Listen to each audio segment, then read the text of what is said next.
You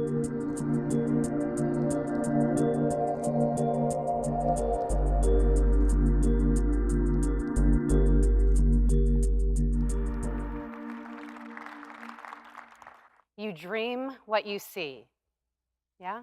So if you come up in a neighborhood where you see kids playing and families learning together, you dream one day you will have and do the same.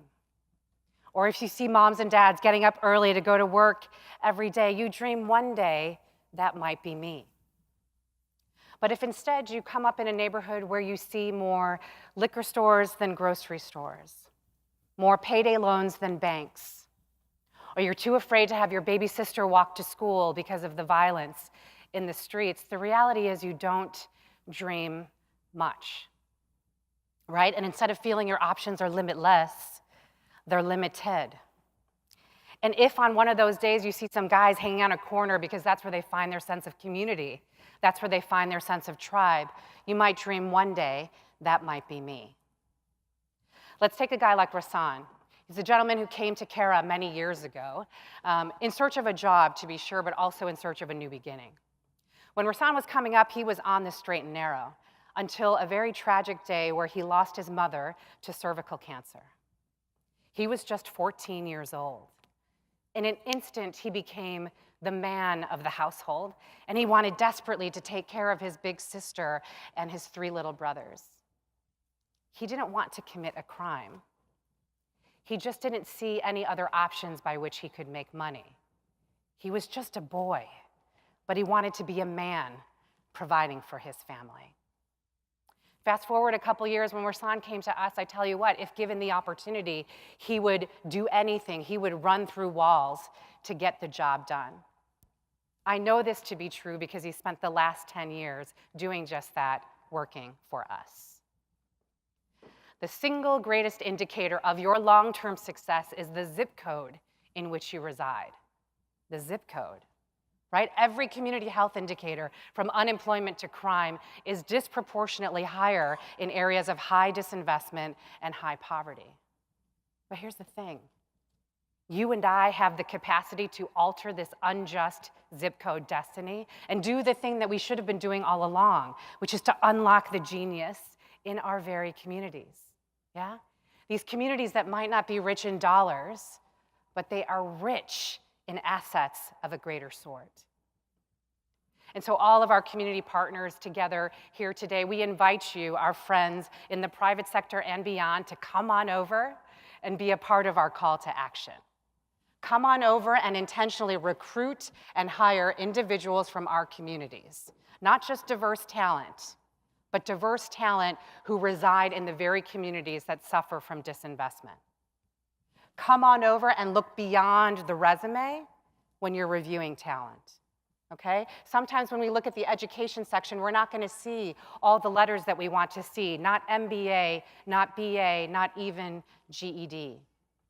But I tell you what, as Europe would say, the folks that we will bring to you have graduated life. And in graduating life, you have the grit and tenacity and perseverance and, you know? These are greater indicators of success. Come on over and understand that sometimes people make mistakes, right? But sometimes what we've done or what's been done to us doesn't define who we are. Realize the inequities that bring people to the justice system, like the fact that it's 6 to 8 times more likely to be convicted of a crime if you are black or brown than if you are white. And then check yourself.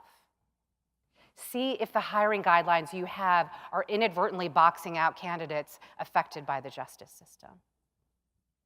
Yeah? Come on over and make room and take time to right skill individuals who come to you with raw talent.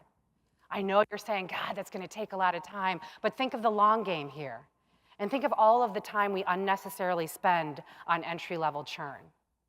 This might be one of those situations where we need to go slow in order to go fast.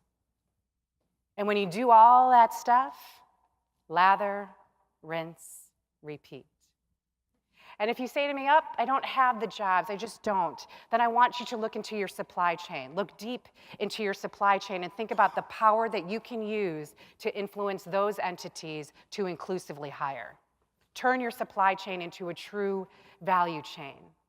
And if your chain has too few links, well, then invest your time or your treasure in helping our neighborhood businesses, these beautiful small businesses in the retail corridors of our communities, help them to build their capacity so that they can more inclusively hire. What I'm saying to you is that I want you to do whatever you can, wherever you can, however you can, to be a more inclusive employer or investor. I promise you, if you do that, we will all band beside you.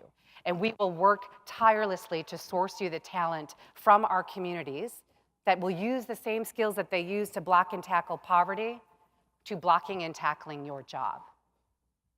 And if you do that, we will badge you as an inclusive employer or an inclusive investor that believes as we do, that people build community.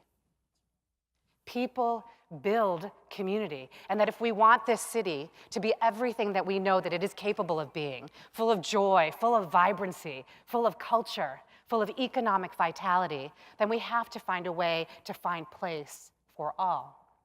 We have to find a way to make this one Chicago for all. And if we do it, imagine what's possible. For every single person for whom we're able to do this, imagine what becomes possible for their son or their daughter or their sister or their aunt. You dream what you see. Help us help those we have the honor to serve to dream big. Thank you.